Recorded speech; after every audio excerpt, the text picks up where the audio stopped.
Welcome back to mom special. ఇవి ఏంటి అనుకుంటున్నారు? ముంజికాయలు అనుకుంటున్నారా? ఇంకెక్కడ ముంజికాయలండి, ముంజికాయలు ముదిరిపోయి తాటి పళ్ళు అయిపోయినాయి. ఇంకా మనకు వర్షాలు పడుతున్నాయి కదా, వర్షాలు పడితే ఇంకా అవి ముదిరిపోయి తాటి పళ్ళు అయిపోతాయి అన్నమాట. అవి తాటి చెట్ల దగ్గర వాటంతటా అవే రాలుతాయండి. అలా రాలిన కాయనే మేము తెచ్చుకున్నాము. ఇలా ముచ్చుకున్న కాయ మాత్రం తెచ్చుకోవాలండి.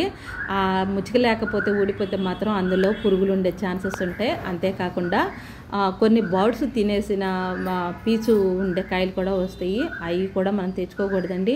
ఆ పీచు కాయలు వాటిల్లో పురుగులు ఉండే ఛాన్సెస్ ఉంటాయి. ఈ విధంగా మనం ముచ్చుక తీసేసి చక్కగా కడిగేసేసి పొయ్యి మీద స్టవ్ మీద పెట్టేసుకోండి. చక్కగా అటు ఇటు తిప్పి కాల్ చేసేసుకోండి. జనరల్గా ఎక్కువ కాయలకి 3 గింజలు ఉంటాయండి. కొన్ని కాయలకి మాత్రం 1 గింజ, కొన్ని కాయలకి 2 గింజలు అలా కూడా ఉంటాయి, కానీ తక్కువగా ఉంటాయి అన్నమాట.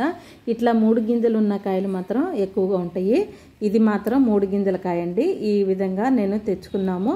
ఇది కాల్చి చల్లారిన తర్వాత అది 3 గింజలు సపరేట్ చేసుకోవచ్చు మనము. ఇది చూడండి, ఇంకా కాలుతూ ఉంది. ఈ విధంగా మొత్తం తిప్పుకుంటూ అన్ని వైపులు బాగా కాలేటట్టు చూసుకోవాలి.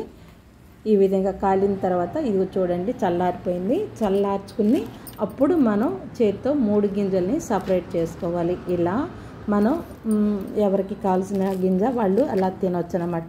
ఈ విధంగా తిన్నామంటే మనకి న్యాచురల్ ఫ్రూట్ లాగా మనకి ఉపయోగపడుతుంది. మనకి మామిడి పండు ఎలా అయితే తింటామో ఆ విధంగానే తోలు తీసేసుకుని, మామిడికాయ టెంక ఎలా అయితే తింటామో ఆ విధంగానే దీన్ని కూడా తినేసి మనం గింజ కూడా తినేసిన తర్వాత ఆ గింజని ఒక కుండీలో పెట్టి కాస్త నీళ్ళు పోసామనుకోండి, 1-2 సార్లు పోస్తే చాలు. అది మనకి త్యాగ రూపంలో మళ్ళీ ప్రత్యక్షమవుతుందండి. త్యాగను కూడా మనం ఈ విధంగా చేసుకునే వాళ్ళం అవుతాం. జీ తెలుగు వంటల ప్రోగ్రాంలో తాటికాయతో అరిసెలు చేశానండి. తాటికాయ అరిసెలు బాగున్నాయి అని చెప్పి అందరూ అన్నారు. నాకు గనక మళ్ళీ ఎప్పుడైనా కనుక ఈ తాటికాయలు దొరికితే కంపల్సరీగా మీకు కూడా వీడియో చేసి పోస్ట్ చేస్తాను. ఈ వీడియోని అందరికీ షేర్ చేయండి, సబ్స్క్రైబ్ చేయండి ప్లీజ్.